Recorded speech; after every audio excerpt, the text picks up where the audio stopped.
హ్రోం శ్రీకృష్ణ పరబ్రహ్మణే నమః. శ్రీమద్భగవద్గీత ద్వాదశోధ్యాయః. భక్తియోగః.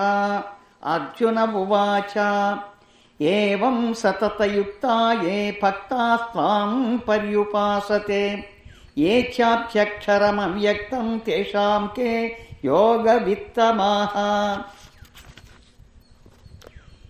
11వ అధ్యాయమనందలి కడపటి శ్లోకమనందు చెప్పబడిన ఈ విధముగా భగవంతుడవగు నీ యొక్క భక్తులలో ఎల్లప్పుడూ నీయందే నిలుపబడిన చిత్తము గలవారును నీకంటే ఇతరమగు రక్షకుడు లేనివారు నగుచూ సాకార స్వరూపుడవగు నిన్ను సేవించుచున్న వారిలోను సర్వాశలను వదలి ఇంద్రియ నిగ్రహము గలవారై ఇంద్రియాతీతుడును నిర్విశేష పరబ్రహ్మ స్వరూపుడునగు నిన్ను ధ్యానించుచున్న వారిలోను అనగా నిర్గుణోపాసకుల్లోను ఎవరు యోగమును లెస్సగా తెలిసినవారు